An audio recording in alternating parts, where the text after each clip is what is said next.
unassuming Saturday where we kick off our training shoes and gorge on candy. I'm Shifu Pain and do you feel it? The chill in the air, the rumbling of the bones, the haunting whispers dripping through your door. That's right, it's that time of year again. Halloween is here. It's that time for hauntings, scares, ghouls and goblins. And with that, I've decided to dedicate this month to one of the most famous monsters of media, vampires. Through every change, flux and path horror and media has taken, the concept of the vampire has changed with it. For good, for bad, and for somewhere in the middle. But where would a month about vampires be without the king of the vampires? And where would the king of the vampires be without the one who inspired him? Apparently. So let's kick off this monster month with one of the most bloodthirsty men to ever exist, as we take a look at the history of Vlad the Impaler, or as he is more commonly known, Vlad the Impaler. We begin all the way back in 1431, where a particularly ominous birth is taking place. This is the birth of one of the most bloodthirsty rulers ever to have lived, who filled fields with corpses and stained villages in blood. But right now he's just a little baby. Vlad III Debesh was born in Sigrisara, Transylvania, now modern-day Romania. Born the second son of Vlad II Debesh or Vlad Dracula. It's not known who Vlad's mother was, either the first wife of his father or the daughter or kinswoman of Alexander of Moldavia. Vlad had two brothers, an older brother and his younger brother Radu. Things were, at first, quite normal, or at least not worth writing about, until 1442, when Vlad II refused to support an invasion of Transylvania by the Ottoman Empire, and so was ordered to the stronghold of Gallipoli to prove his loyalty to the Sultan. Sounds like a potentially sketchy situation to walk into. Let's take your kids with you. Vlad and his brother Radu joined their father at Gallipoli, where they were all immediately captured. Oh wow, who could have seen that coming? Vlad II was released, but then the Ottomans were like, pay us and you get your kids back. How do I know you'll give them back? Why would we want to keep them? This one is giving us really weird looks. Vlad? Yeah, just mutilate a pig in front of him or something and he'll calm down. A pig? Mutilate a pig? What is wrong with this kid? I don't care, he's your problem now. At this point, the accounts get confused. Either Vlad II did pay the ransom and his children were released, or Vlad II did not pay the ransom and claimed that his sons had been butchered for the sake of peace. Either way, the two were eventually released, but came right back to the Ottomans when Wallachia was invaded in 1447. Presumably after the TVA comes in and cleans up the timeline a little bit, Vlad II and his eldest son were killed in the invasion of Wallachia, and Vladislav II was made ruler of Wallachia. And that was the easy stuff, as we now move on to his military and ruling career, with what I like to call the yo-yo phase of his career. So by this point, Vlad was a claimant to the throne of Wallachia, with his major opponent being the before-mentioned Vladislav II. But conveniently, Vladislav launched a campaign against the Ottoman Empire in 1448, which gave Vlad the opportunity he needed. He allied with the Ottomans in October of that year and tried to take Wallachia. But unfortunately, Vladislav returned to Wallachia in December and gave him the boot. Now in exile, Vlad fled to the Ottoman Empire, because why not? He first settled in Edirne before moving to Moldavia, where he stayed with his uncle Bogdan II. Unfortunately, Bogdan died in 1451, so Vlad had to go back to Transylvania, where he tried to seek assistance, but failed, so went back to Moldavia. Good lord, I hope he got frequent travelers privileges from all of this. Finally, he allied with Hungarian forces and invaded Wallachia again in 1456, where Vladislav was killed and Vlad III Depesh was finally crowned Prince of Wallachia. And so, with his crown, people, and fancy chair, Vlad could just kick back and relax, because that was the end of that. But not for long! Soon, Vlad started purging his state of anyone that could oppose him, anyone who supported Vladislav or had involvement with his father and brother's deaths, or could conspire against him. Goods were redistributed, political structures were restructured, and with his house in order, that was the end of that. But not for long! Vlad assisted the seizing of Moldavia by his cousin Stephen in 1457, but that could only happen because of a discourse, rebellion, and power struggles in Hungary, which had only broken out because Vlad was in charge. I know! Even though Vlad hadn't done anything to really incriminate himself against the King of Hungary, people thought he would betray the king, so others started gaining support to become the new Prince of Wallachia, like Vladislav's brother, Dan the Douche. Sorry, force of habit. And Vlad's own illegitimate brother, known as Vlad the Monk. Vlad didn't help matters anymore when he peeled off from the invasion of Moldavia and started pillaging the local villages surrounding Transylvania, Razov, and Sibiu, where it was reported that Vlad carried Saxon people from their villages back to Wallachia and impaled them on spikes, which, whether the impaling part is true or not, only made tensions rise, and so Vlad's council had to work overtime to work out a treaty between Vlad and the Hungarians. And so there was peace in their time, with open trading, good communication, good times all around. And so, finally, that was the end of that.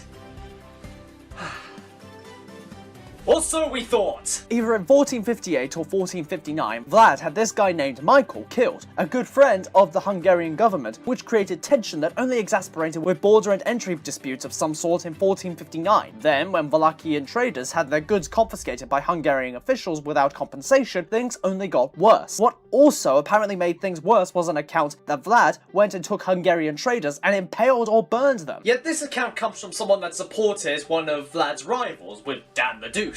So, I kind of take this with a pinch of salt, you know? But eventually, Dan broke into Wallachia, where he was quickly captured and executed in 1460, not before Vlad invaded to punish those that had supported the Decapadouche. By this point, it was safe to say that Vlad III Debesh was not overall liked by a majority of people. He was abrasive, passionate, and was certainly brutal in his methods. So it should not at all be a surprise that Sultan Mehmed II sent spies to assassinate the Prince of Wallachia in 1462. When these spies failed and were executed, Vlad executed a retaliatory invasion of the Ottoman fortress at Giugi. But Mehmed retaliated in turn with an army of 150,000. He sought to retake Giugi, which was speculated to also be a takeover of Wallachia, and replace Vlad with a more compliant figure. Vlad retreated to Targovishte. The Ottomans did not actually reach Targovishte until June of that year, where they reported to find a field of corpses. Thousands of men,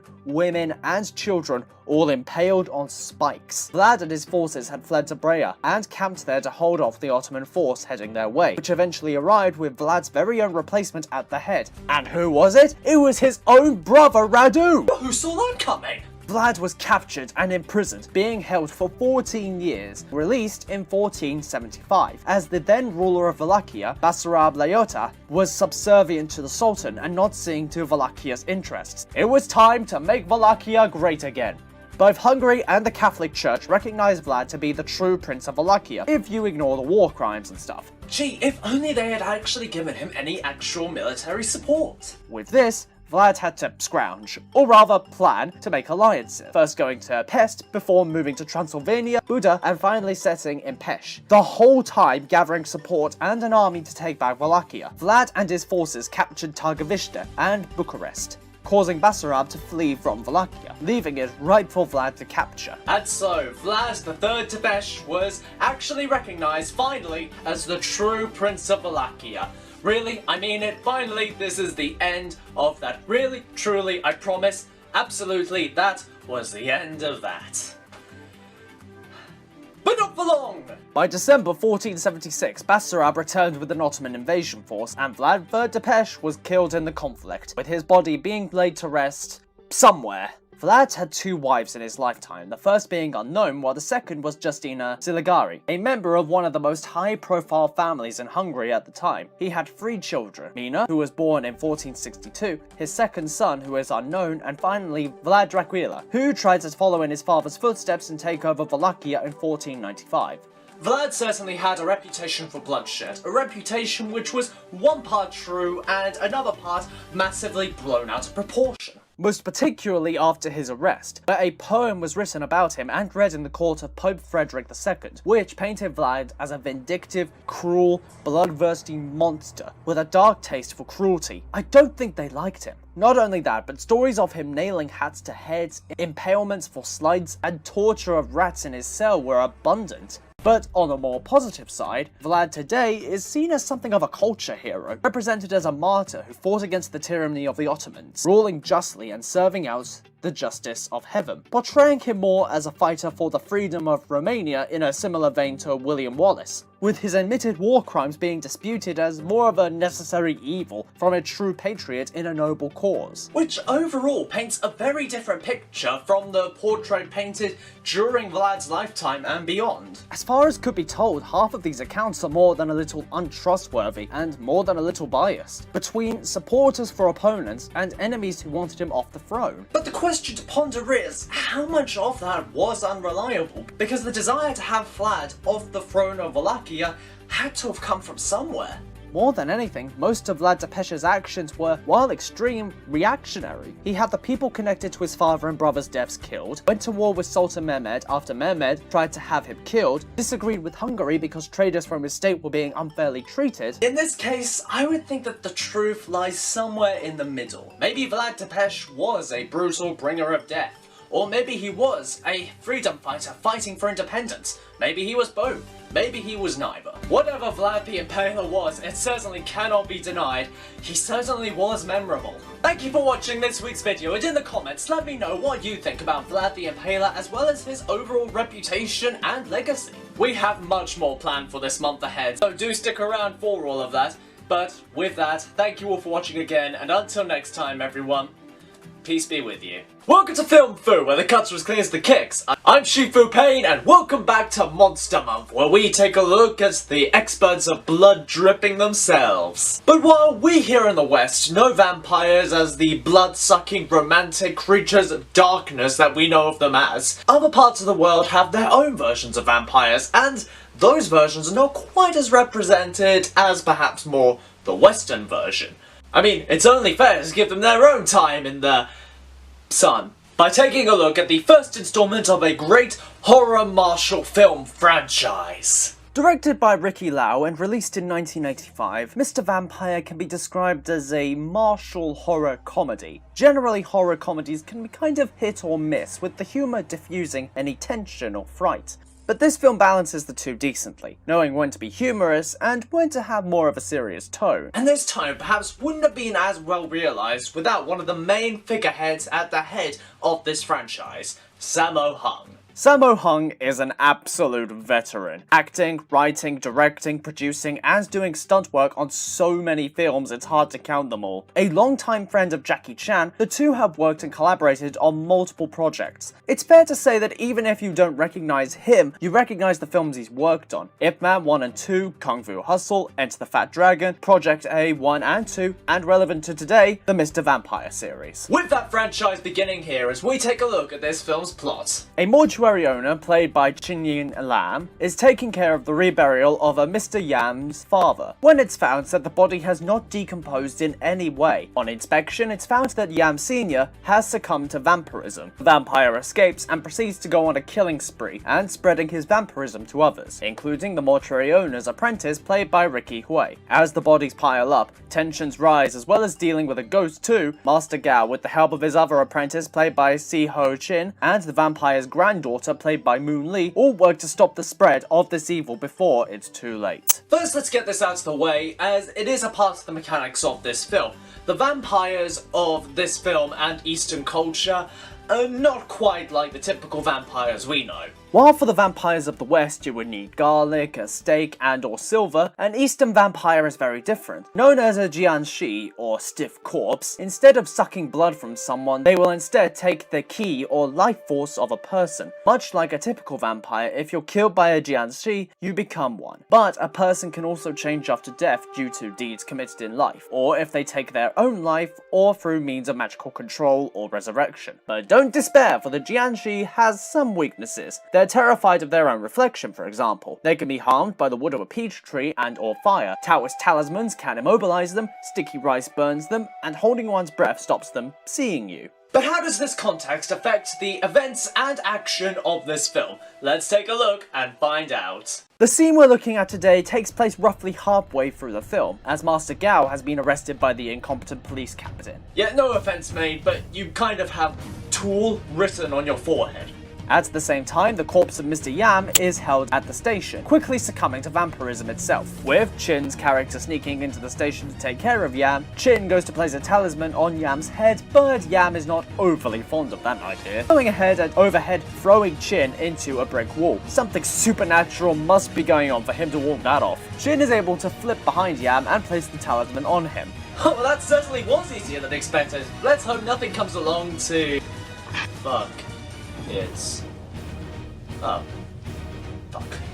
Captain Moron takes the talisman off the vampire, waking him back up, and for his trouble, nearly getting bitten in the joystick. Considering how earlier this guy was acting like a total perv with Yam's daughter, I'm going to say this is warranted. Unfortunately, this does not happen, but we do get a nice flipping fall into a table stunt as a consolation prize. Chin puts a bucket on Yam and sweeps him underfoot, giving time to regroup. Dude, your master is well versed in these things. You would know a gun is useless. From here, it becomes more of a struggle to fend off the advance of the vampire, and this is where we should cover this. You may have noticed this, but this is less a fight scene and more like a stunt show. I mean, it does make a certain amount of sense, seeing as how, last I checked, vampirism does not include a black belt. Don't think that I'm discrediting the stunt work here, however. Chin and Billy Lau as the captain are still pulling off some excellent stunts, along with Ha Huang, who plays the now vampired Mr. Yam. As the captain gets accidentally branded, I'll allow it. Chin continues to try and fight the vampire while the captain tries to get reinforcements. Nah, I'm just kidding, he's fleeing. Both Chin and the captain are cornered at the door, but Chin is able to slip away while the captain keeps the key sucker busy. Chin is able to slip another talisman onto Yam's head, which Captain Wei immediately knocks off. I'm watching you like a hawk, do you know why? You can't even count to 9. You scare me. Wei is volunteered as tribute to keep the vampire busy while Master Gao is freed from his cell, and they work on a permanent solution. This little break in the tension as they all try to hold their breath serves as a nice moment of quiet tension. Generally, action scenes require some small break in the action to let the audience breathe slightly before the action continues. But as this is also a horror film, it has a dual role. While it does serve as quiet time from the action and breaks up said action so that the audience can readjust and not become bored of the movement, it also is able to keep that tension high as the urge to breathe is so natural that anyone is capable of gasping for air at any moment. So the danger is literally right in their face. Gao is freed and immediately fly kicks the vampire to the face. Not before the vampire is overhead thrown back by Chin and the two prepare to create a barrier for the monster. The vampire is blown back as Chin does a nice flip stunt and stabs the creature with a wooden sword. The body is set on fire as, at least this vampire is dealt with. Let me tell you, it was even worse with Mr. Asparagus. As stated earlier, the action of this film is less martial arts and more outpace the monster, get pushed around by the monster until there's an opening to use an object. And while this may be more realistic, it's not necessarily great for a film. At least, not a martial arts film. While I've not looked at the action scenes for the other films in this franchise yet at the time of making this video, I can't help but speculate that perhaps this was why Sammo Hung became more hands-on with the subsequent installments. While Hung has been a part of this franchise for a long time, I can't find definitive confirmation that he was a part of this film. If he was a producer for this film, he either went uncredited or was under another name. I don't know, it kind of tracks, however, that perhaps Hung was in some way connected to the first film, did not think the action was as good as it could have been, and decided to become more hands-on in the sequel. Again, this is just speculation. But with that being said, in terms of this actual film, what are we left with? Well, first of all, while the blending of tones works better here than in other films, there does feel like a watering down of the premise. This is a film about a kung fu knowing mortician fighting off a vampire along with his apprentices, plus a ghost woman. This is a horror comedy, for God's sake. How is this not more exciting? Go big or go home. Really hyper-realize this kind of premise. You know, Stephen King this shit. Also, this is very important. If a ghost girl tries to get you to be her husband, don't fall for it. Worse still, do not get that ghost pregnant, because then you'll be having to deal with ghost child support, and believe me when I say, that is a scare. Thank you for watching this week's video, and in the comments let me know if you've seen this film and what you thought of it. Overall, like I said, I just felt as though it was kind of watered down. You know, like it didn't really utilize the premise to its fullest. You know, by the end of the film, when I was finished with it, I just couldn't help but think, was that it? You know, and really, for this sort of premise, that should not be how you feel by the end of the film, you know? But with that being said, again, thank you all for watching, everyone, and until next time, everyone, peace be with you. Welcome back to Subi's House Day, where today we have a bit of a situation on our hands. So it kind of turns out that decking a well-known holiday mascot kind of has its consequences. Stop!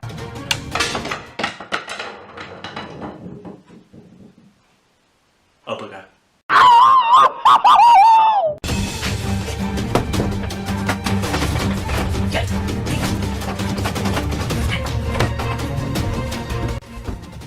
Well, while that stew's downstairs, maybe we can take this time to find some way to get rid of it.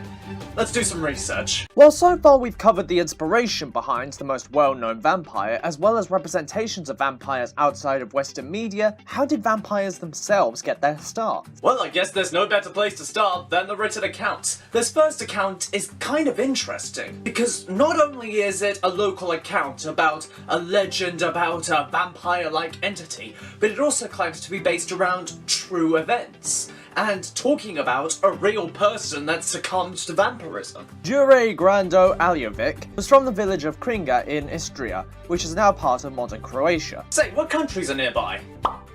God damn it! According to the accounts in The Glory of the Duchy of Carniola, laying it on a bit thick there, guys, Jure passed away in 1656 due to some form of illness that's not specified, but did not stay dead. For the next 16 years, Jure would rise from his grave and attack the village of Kringa. That is, until a group of strapping heroes, presumably including a Belmont, went to wipe out the Strigan. That's the Croatian word for vampire in case you're confused. The group, followed by a local priest, opened Grando's coffin to find a perfectly preserved corpse with a smiling face lying in it. The men tried staking the corpse, but it didn't work. I know the feeling. So they then tried decapitating the corpse, which immediately began screaming in pain. Needless to say, the decapitation worked, and the village was at peace once more. You see, this is why you cremate, not bury. Something that's interesting to note is that there's the specificity that Jure, before becoming a vampire, died of some form of illness. So already we have a connection brewing between these two ideas, vampirism and disease. Now, was there a period during this time where there was a large-scale disease and infection? Oh shit, here we go again! Between 1346 and 1453, the bubonic plague swept through Europe, Africa and Asia. And with no knowledge of germ theory, people were desperate, seeking cures and causes for this sudden wave. And of course, one of these thoughts was that witchcraft and or monsters were to blame for the spread of the disease. And people said blaming 5G was outlandish. Accounts were given at the time that some dead people suspected of vampirism were found with holes in their graves, and the corpses were found to be plump or fuller than they should be, and blood-stained across their mouths, which in the modern day we can attribute to sinkholes, gas build-up, and the leaking of blood or other bodily fluids. If people had been suspected of being vampires, then there were certain steps taken to ensure that a corpse would stay in the ground. Putting bricks in mouths, tying heads with cord, using a stake to nail the corpse to the ground, which has been demonstrated with many corpses being found that included these precautions, being taken seemingly with anyone over the age of 40. Yes, I'll be sure to ask the bloodsucker in my living room what age he was when he turned. Speaking of which, what's he doing down there?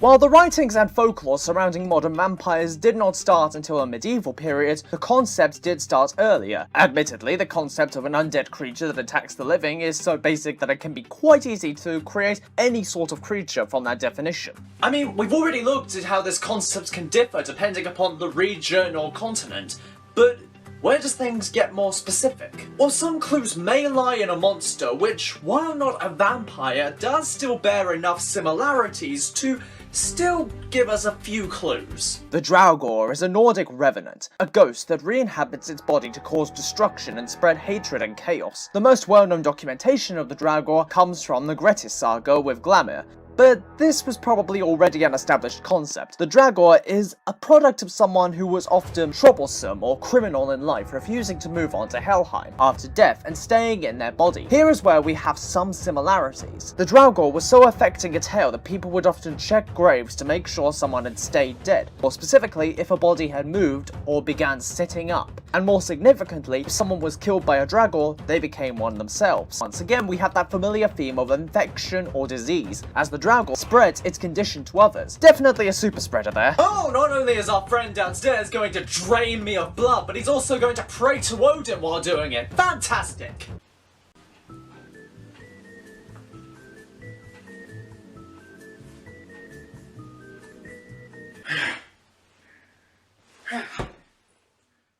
It's likely, based on the specificity of a body sitting up, that this was based on an actual occurrence, an event which was talked about and spread until it evolved into the Dragor or was absorbed into the myth. Research from a 2019 study has actually shown that the process of decomposition can include the movement of a body's limbs, not to the point of the body standing up or anything, but as the body breaks down and gas is released, the limbs of bodies have been found to move over time. Fortunately, For us? it's known that the Norse were more than pillaging Vikings, they were traders too. Mainly, the Norse used the southern route of the Dnieper and the Volga rivers to connect to the Black and Caspian Seas respectively. Trade with Constantinople and Baghdad was frequent, along with subsequent trade with travelers from Asia, Jerusalem, and even connections to the Silk Road. And as we all know, with trade comes knowledge. It doesn't take much to surmise that stories of the Dragor made their way across Europe and to other continents, where the story shifted and changed over time to reflect the different fears, values, and beliefs of a culture. So it's clear at this point that the vampire serves as an allegory for disease,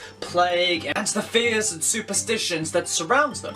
But the thing is that other monsters have this effect too. We already looked at one with the Dragor, but there's also zombies, werewolves, other monsters with the capacity to make you like them and spread their influence. What makes the vampire endure, and why can't I get mine out of my house? Well, there's the thing. We already discovered the trick. We already discussed the idea that the vampire is an evolution of an earlier story. But of course, vampires can continue to evolve. Not just in terms of story, but also in terms of character. Bram Stoker's novel, Dracula, with its horror, suspense, characters, and culmination of vampire lore spread throughout Europe, marked a turning point in the development of vampires. Suddenly, the monsters had a face, a name, a backstory, ? No longer was the creature just an infection or infestation that had to be destroyed or gotten rid of. At first, yes, explicitly. But now?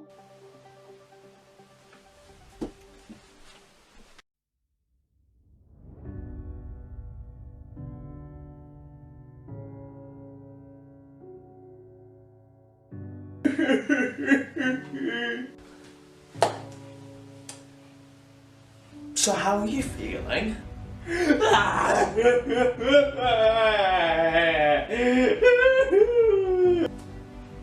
At first, people only saw you as an unholy monster, a product of the pent-up fears and frustrations surrounding a time where they had very little knowledge and had very little control over their own lives. When nothing was certain, and everything seemed deadly. And over time, as things became more widely known, sure, you were still monsters, but you were monsters with faces, identities, feelings, dreams, hopes. Maybe people were rushing so much to get rid of you that they never stopped to try and understand you or learn from you to begin with.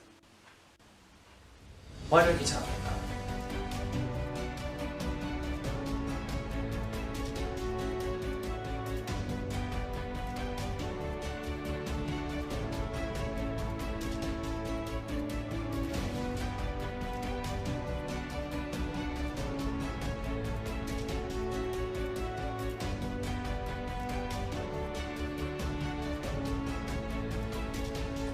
Well, I guess it's true what they say. Sometimes you find humanity in the darkest of places. Welcome to Film Food, where the culture is clear as the kicks. I'm Shifu Payne, and today we bring an end to this year's Monster Month. Is it on a high note?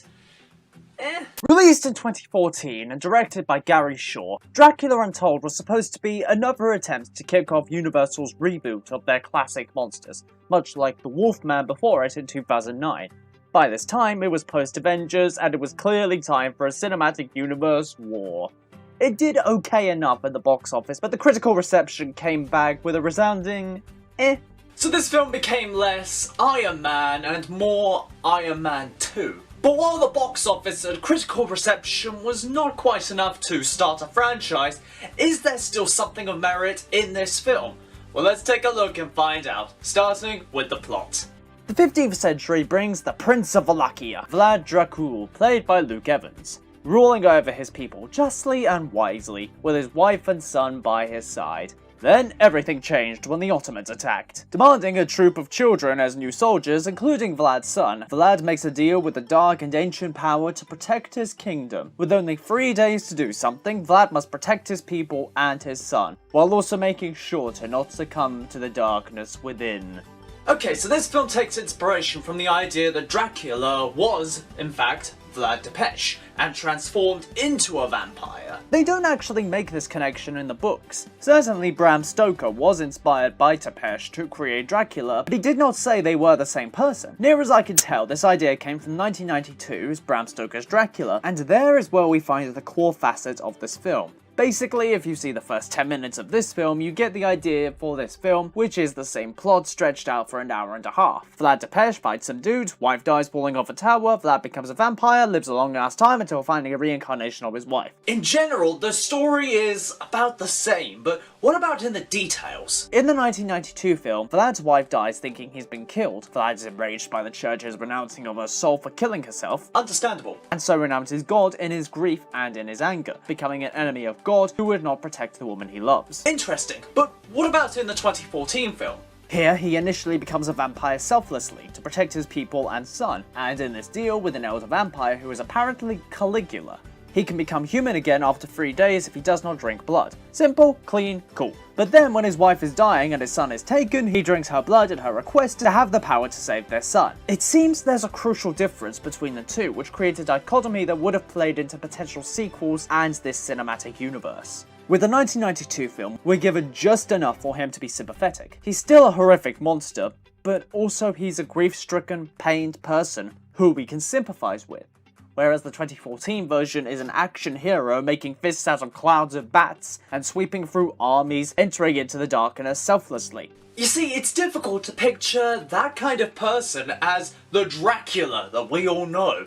One is the Prince of Darkness, the other is, I don't know, the reluctant hero of darkness. Will my opinion change in any way as we go through this film's fight scenes? Let's take a look and find out.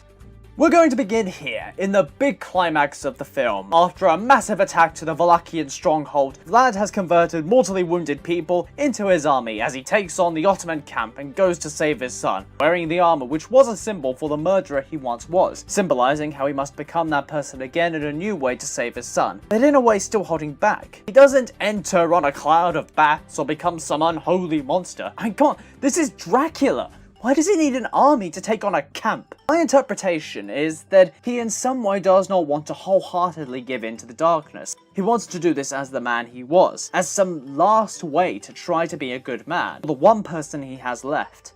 Vlad enters the tent of this film's Mehmed II, which is being caked in silver coins, a vampire's weakness. In the most extreme round of the floor is lava. The sword fight begins. Extreme close-up! This sort of shooting is sort of a shame because apparently they put a lot of work into this scene. 4 months of work went into this one fight scene, continually training, tweaking it, changing it to get the best product possible, wanting it to be more realistic and grittier. Did they succeed? I don't know, I can't see any of it.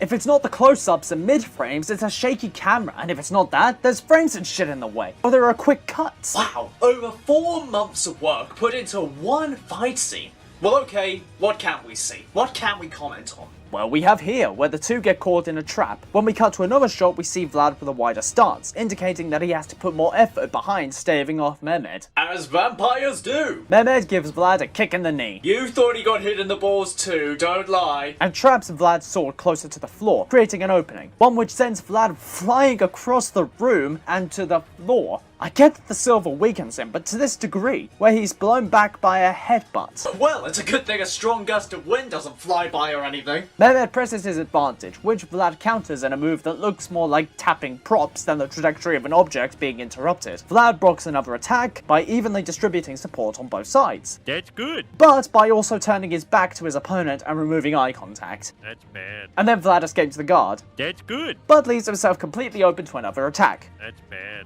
But don't worry, Vlad retaliates with a cool line. Can I go now? Mehmed uses his sword to scatter a score of coins into the air, confusing Vlad's line of sight. Not that that's mattered so far. We continue on with what could very well be some triangles as the swords clash, but then again, put screens in front of the camera, that works! A few close-ups later and Vlad does a little turn into another attack. I mean, do I need to give details? Line of sight? Either Vlad or Mehmed raise the blades up, which is nice. Would easily be able to lead into another trapping of a sword, maybe a disarm. No? Nothing? Okay. Alright, I'm more guessing that, seeing as how all this shaky cam kind of diffuses any actual work put into this scene. Over 4 months of work, and the cinematographer decides to pull a Snyder/Lucas on crack. Then Mehmed uses coin attack. It's super effective. Mehmed, with Vlad the Impaler at his feet, goes to grab a makeshift stake, but I guess he forgot he was fighting a vampire, as Vlad, after an all-important look to his son, turns into a cloud of bats to then stab Mehmed. My name is Dracula, son of the devil. This seems to strike me in the same way that the darkest hour of God of War 4 does. In that we have Kratos reclaiming the Blades of Chaos, the symbols of his past sins, to be the monster needed to protect and save his son. Here we have Vlad reclaiming the armor that again is a symbol of past sins. But here, it's like if Kratos also became the official God of War again. Vlad completely gives way to the darkness, becoming a monster, a prince of darkness to save his son, but he's still not the Dracula.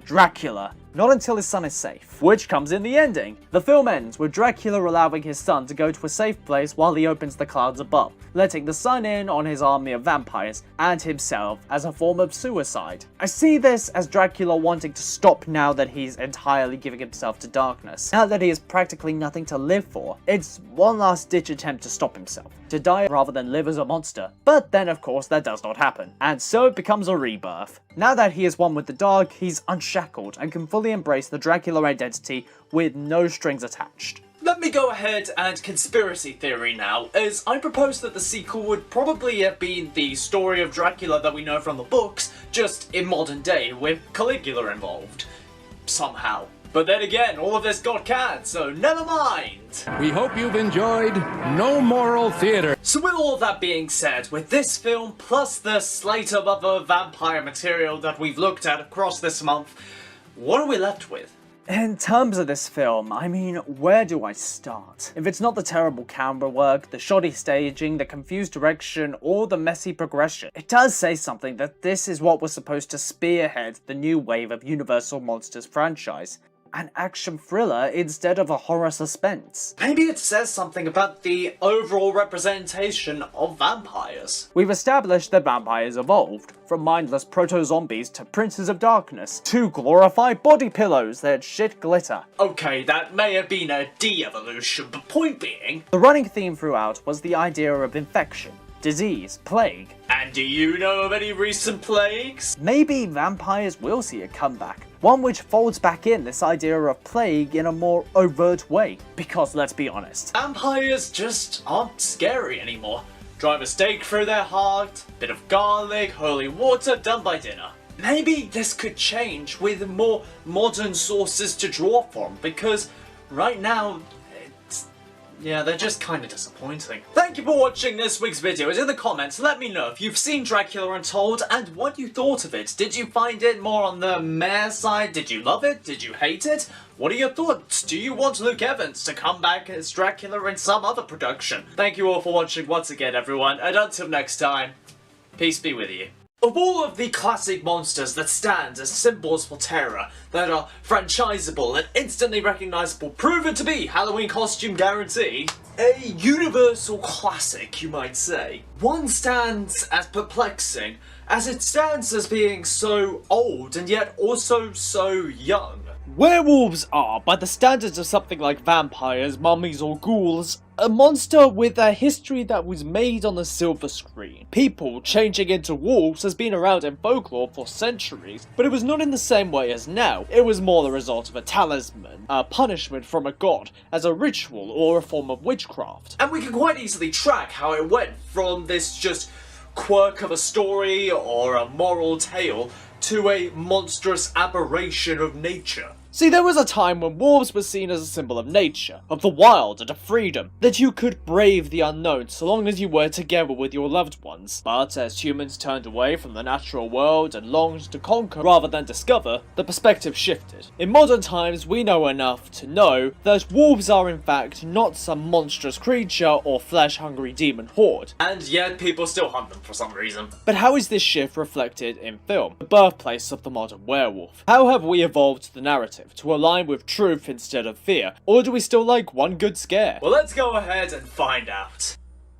1941's The Wolfman served as a jumping off point for many things associated with werewolves, changing under the harvest moon, which later became a full moon, a weakness to silver, which was originally a weakness of Dracula of all people, and instead of changing into a regular wolf, instead our friend Larry Talbot changes into a feral hybrid of human and wolf. The curse was also transferred via a bite, again similar to vampirism, carrying over that theme of infection or disease. Something we'll see more of later. As technology was so limited then, the transformation is kept simple, with fades and transitions to growing hair and prosthetics. But in a way it works. It adds a layer of mystery, and leaves the details to the imagination of the audience. The orchestral music really carries the emotion, with the relief initially, which quickly turns to panic and then to powerful horror. In total, Lon Chaney Jr. would take 9 hours in the makeup chair, 6 to apply and 3 to take off. The wig and prosthetics, which included yak's hair. The process actually caused Chaney and the artist Jack Pierce to hate each other. Probably not helped by the multiple burns Chaney would receive from the application and treatment of said yak's hair. Well, that sounds like a fun acting gig. No wonder Chaney signed on for the sequels.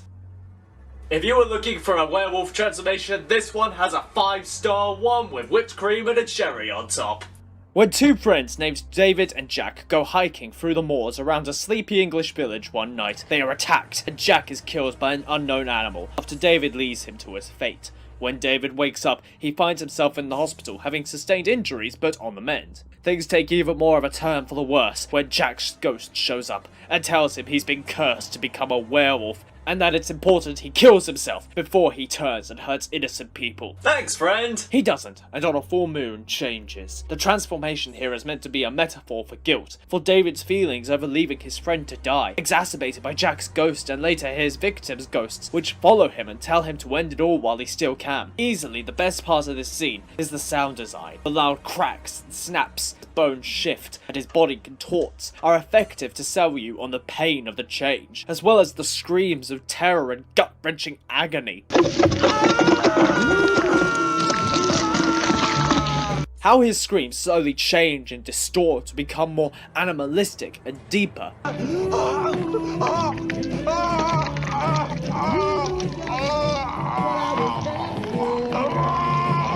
The director, John Landis, requested for this scene to be as realistic as possible, as gruesome as it could be made without any blood and gore. The makeup and prosthetics as well as animatronic work came courtesy of a team headed by Rick Baker, who collaborated with Landis before this. Baker won an Academy Award for this, with it actually being the first given for makeup. This film is a cornerstone for the werewolf transformation within film. It is one of those most easily recognizable and referenced ones in all of cinema. Plus, just in general, it's just a great scene. But what if we were to take the visual effects of American Werewolf in London and added the story of the 1941 Wolfman? Well, I don't know, but we'll look at this instead.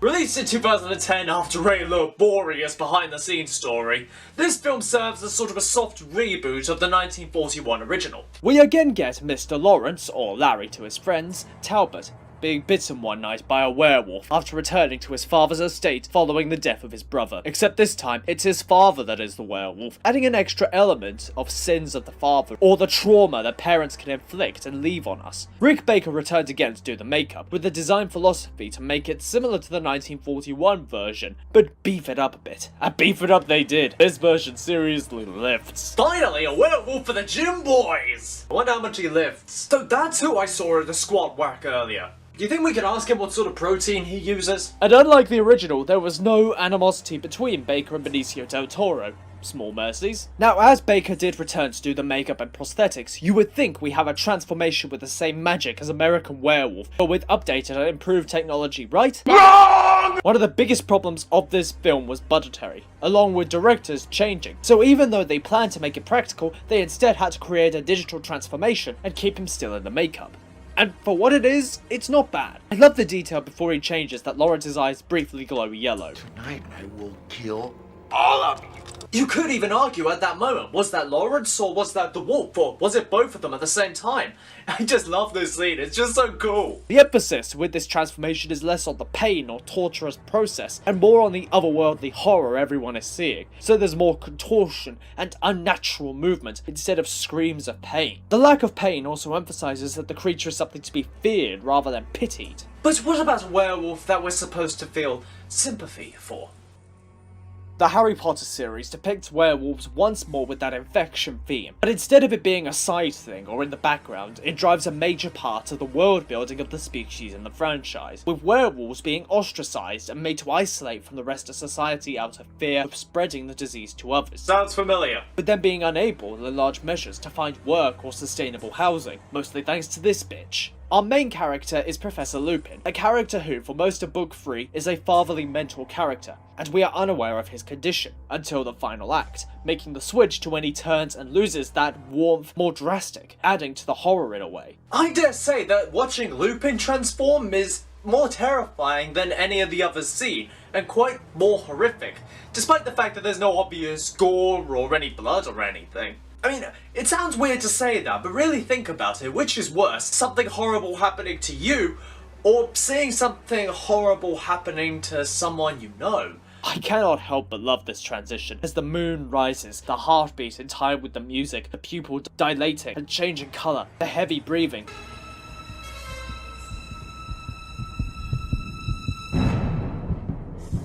We must, my old friend. Nice. Once Lupin is changed, the wolf itself looks sickly and like something on the verge of death, signalling how even when a monster, people in this position are worthy of compassion and pity rather than fear.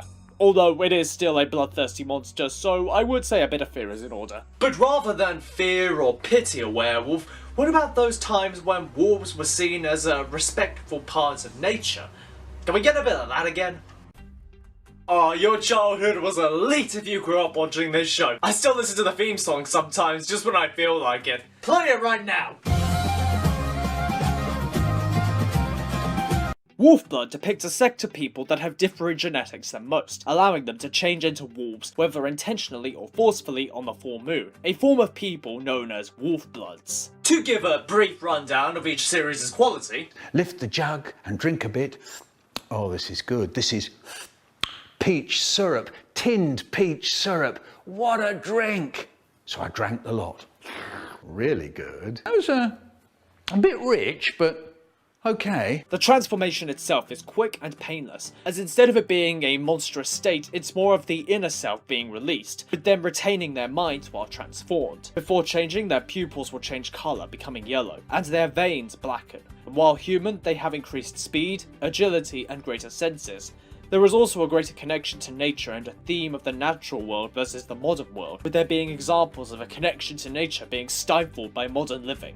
And they don't even cover social media here. Most of the series is spent trying to keep their difference a secret and maintain a peaceful life, while along the way dealing with the challenges of growing up. This series did a lot to change my personal view of wolves, as it showcases the positive attributes of the species, such as their familial dynamics and loyalty to each other. Really, each of these films and shows operate with a different theme in mind and showcase a different facet of the werewolf legend. So what is the takeaway? Ultimately, each of these showcases thrive because they isolate a facet of the werewolf myth and show it at its best. The fear and terror of such a powerful creature, the tragedy of the change and its inevitability, the pity and negative effect it can have on the human part of it, the connection to nature bringing out the inner self, and the one that started it all, that all the rest are built on. And despite their relative youth in the monster community, they've earned their stripes, mostly because they are a lot more fluid than others. There is a lot more creative room to focus on different elements, the horror, the tragedy, or the romantic,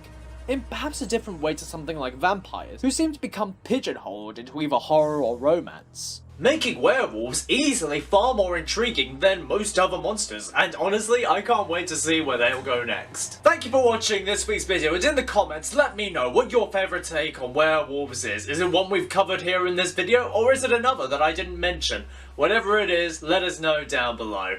And until next time, peace be with you. Welcome back everyone! October is the time for spooks. For spine-tingling ghosties and ghouls to run amok. But myself personally, while I know it's all in good fun, I just could never really get into the holiday myself. I tried to, certainly, but something never really clicked. So instead, we'll chase away the scares by telling a story that the monsters will be afraid of. A story of virtue, of knightly honour, of love, of romance, and a hint of tragedy as well, as we take a look at the story of the first son of Edward III, Edward of Woodstock, also known as the Black Prince. Now, the Black Prince was not a prince in a vacuum. He was very much moulded by the history that preceded him. So let's take a quick moment to look at the context around his more recent ancestry.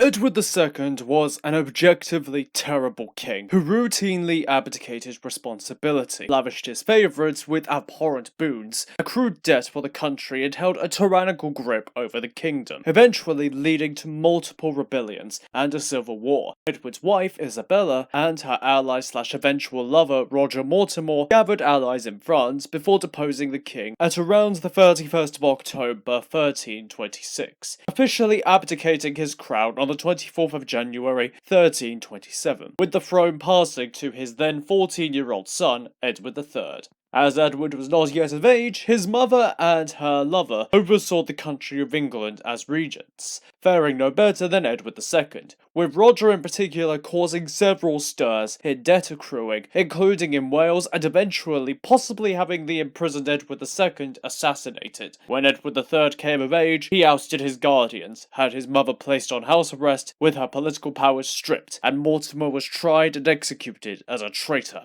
I feel like the maid. I just cleaned up this mess. Can we keep it clean for 10 minutes? Now, much like Edward I, Edward III was inspired by the Arthurian legends and sought to reclaim the honour of the Plantagenet name, routinely hosting tournaments which served not only as entertainment, but also served as training exercises for the Knights of the Realm. He first sought to quell the Scots before his sights turned to France, where under Henry II the crown had held multiple territories, but had subsequently been lost, mostly by King John. Oh, King John, what a disaster! This was the kingship that Edward of Woodstock was born into. Born the 15th of June 1330, Edward grew up surrounded by the chivalric majesty of a knightly court, tournaments, and the magnificence worthy of Arthurian legend. So it really was no surprise that he took to the same standards of knighthood as his father, by the age of 7 having a full suit of armour, sword, and military tent, all of which he was expected to maintain himself. It was clear that since an early age, Edward III wanted his son to receive a full education in the art of warfare, attending his first tournament at 6 before taking part in his first at 13. In July 1338, Edward was present as those stationed at the Tower of London prepared for a French invasion, while Edward III was away. While he was away, the Black Prince had been named as Guardian of England, a lofty title that came with responsibilities, including the overseeing of taxes and trade.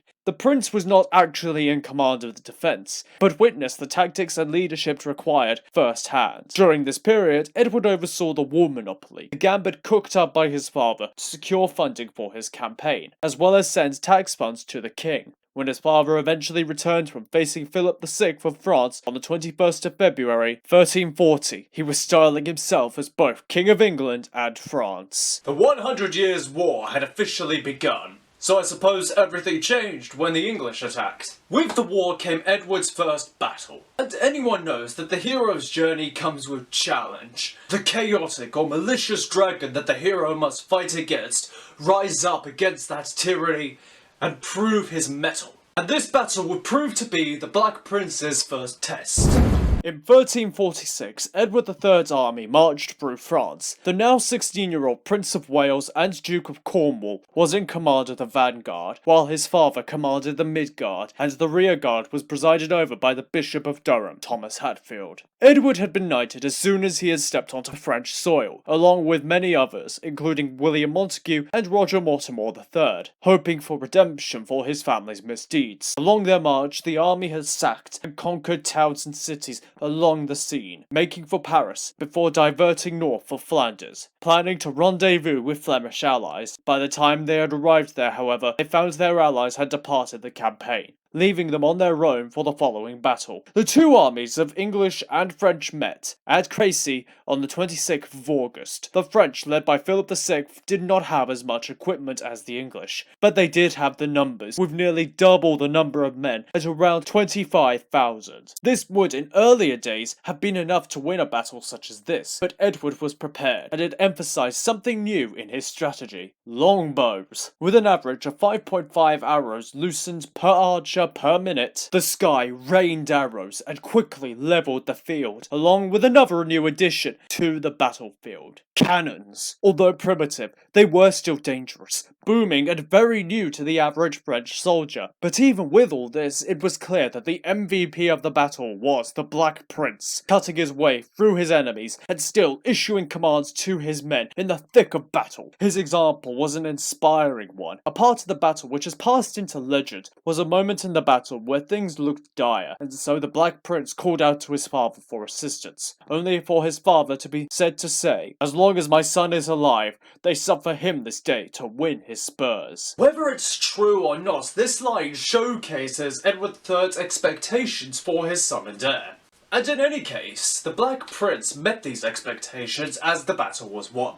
This was followed by a siege of Calais, which lasted until October 1347, ending with Calais being seized by England, in a hold that lasted for 2 centuries. Despite how valiant or how battle-worn both father and son had been on the battlefield, there was something which neither of them could fight against and was far more powerful than any of them: plague. Between 1347 and 1351, the bubonic plague swept through Europe, with between a third and half of England's population falling victim, including the 15-year-old Princess Jo, who was preparing to marry Peter of Castile. A tragic turn of events that shook the whole country, and proved that no one was immune to either the touch of disease or the inevitability of death. But Edward III was not going to let that stand in the way of his ambition. On St. George's Day, 23rd of April, 1349, Edward III arranged a tournament of the joust to take place at Windsor Castle. The 25 knights invited to the tournament, including the Black Prince, were all veterans of the French wars, and all had an integral part to play. Edward had more planned than just a tournament, having styled both himself and his court on Arthurian legend. It had come time for his own round table, having a house built onto Windsor Castle and dedicated to St. George, where said round table would be kept. This cohort of 24 knights, along with father and son, would become England's Grand Order of Knights, the Order of the Garter. Garters are an odd symbol for a knightly order, admittedly. It was in that transitionary period between being a male effect symbolizing nobility and becoming a feminine item with sexual undertones in the 15th century, with it being likely that Edward was referencing the younger days of being a youthful knight, and the virtues of knighthood he wanted to pass to the next generation. Much like the tournament, the Order had another reason to exist. Edward III was well aware of the history of his ancestors, and knew too well how many times plans for battles and defences of territory were dragged or stopped by knights and earls who had seen no function in putting time,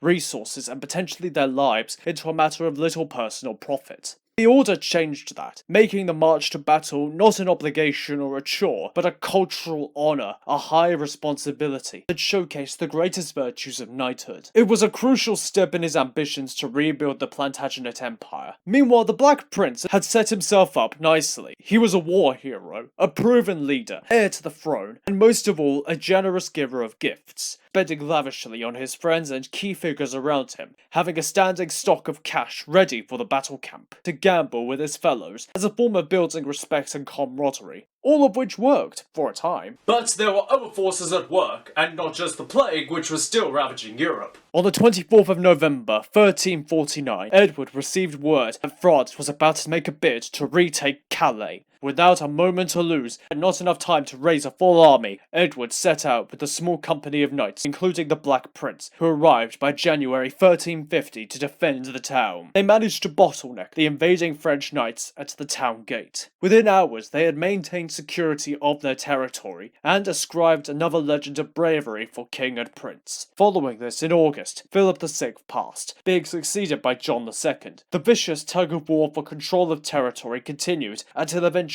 it came down to the Battle of Poitiers in the 19th of September 1356 between John II's French army and the Black Prince's English and Gascon soldiers. The Prince's army were a well-oiled machine, organised and trained, and although the French outnumbered them by double the men, it was clear that the English were better disciplined and more ready compared to the bullish and fractured French. The battle was a bloodbath, with many French knights, noblemen and counts being either killed or captured, the latter including John II himself. This was the crowning achievement of the Black Prince, already being informally referred to by his closest as Edward IV. John II's ransom was higher than any king in recorded history, higher than Richard the Lionheart's before them. With much deliberation and compromise, it was eventually lowered, along with Edward III letting go of his claim to France, so long as he was given the territories of Aquitaine, Poitiers, Saint-Onage, and Angulema. To celebrate and to give his son greater honours, Edward III gifted the Black Prince the Principality of Aquitaine, a high honour.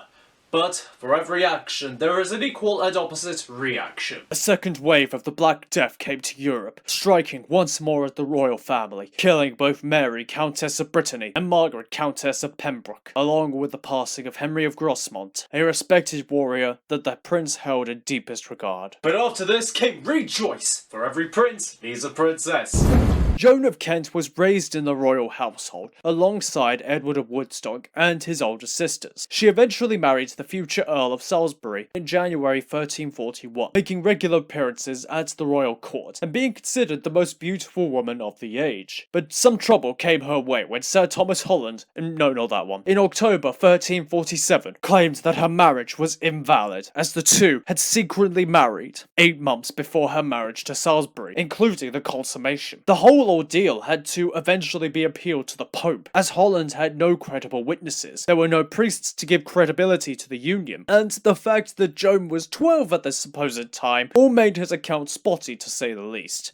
It is in fact more likely that Joan and Holland began an affair far more recently, with the two concocting the marital scandal in order to get Salisbury out of the way. By 1349, the marriage between her and Salisbury was officially voided, and her marriage to Holland was sanctified in a proper ceremony. Holland died during the second outbreak, leaving behind 5 children and a 32-year-old widow. But not to worry, as between the now Prince of Aquitaine and the Countess, a spark began to grow. And by the summer of 1361, it was announced that the Black Prince would marry Joan of Kent. This was an out-of-left-field move. Typically, someone of Edward's station would marry a fellow royal of another country, as had been done before to aid in alliances.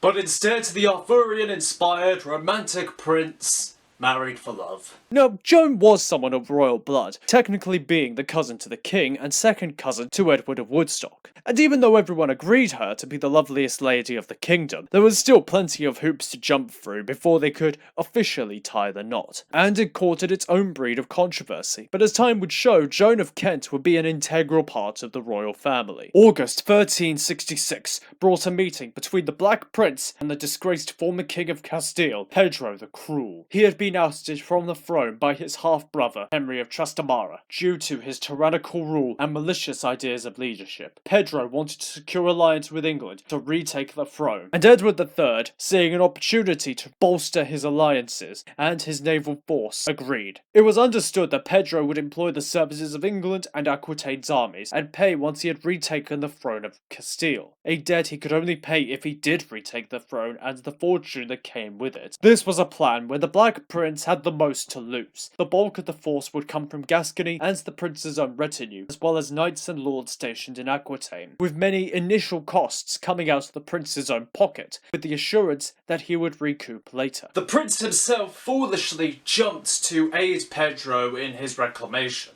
Not just out of chivalric duty, but out of hubris, thinking that this campaign would cement his military legacy. But if he thought this campaign would further his honours, the prince soon realised how mistaken he was. Pedro only grew more and more sadistic and brutal in his methods, ordering all around him to be destroyed and everyone murdered. Not just the men, but the women and the children too. He torched villages, defiled churches, allegedly murdered his wife. It was clear that this man was an enemy of God's word, and the pious prince suddenly saw his mistake in aiding such a man. The prince considered rescinding his aid, until eventually he and Pedro agreed that he would only give support to the banished king if he swore to dedicate himself and his kingship to religious piety and good moral action. There was little word that Pedro would keep his word, but the prince had to try. It all came down to the Battle of Najera, which was easily won by the English against the disorganised forces. Pedro was placed back on the throne,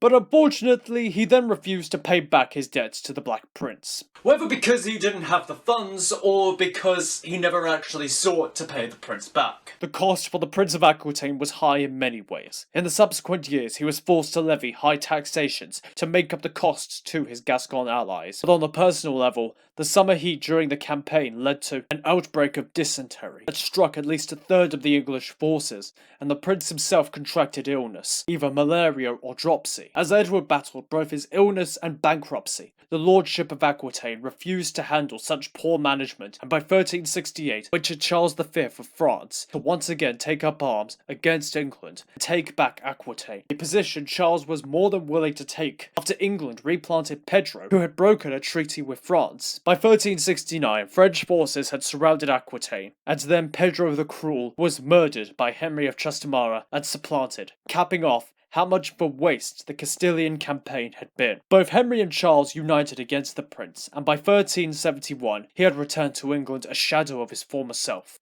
ravaged by illness and bankruptcy. As his illness progressed, he sought more and more religious piety, hoping that if he repented for backing the evil at heart Pedro, he would be absolved of his frailty. He read religious texts, devoted himself to prayer, ate a restricted diet, and all the time grew only worse. His temper and mood darkened, as did his appearance become fewer and fewer, notably becoming more brutal in his illness, with less patience for his remaining campaigns. But before the disease ravaged him completely, there was still one last piece of familial business to deal with. While Edward III's Queen Philippa had passed in 1369, before and since her death, the king had been entertained by his mistress, Alice Perez, the Morgana of this Arthurian tale, who in the intervening years managed to worm her way into becoming a powerful member of the aging king's court, using the king to flaunt extravagant wealth and to claim political power to suit her comfort and interest. Eventually, she and other magnates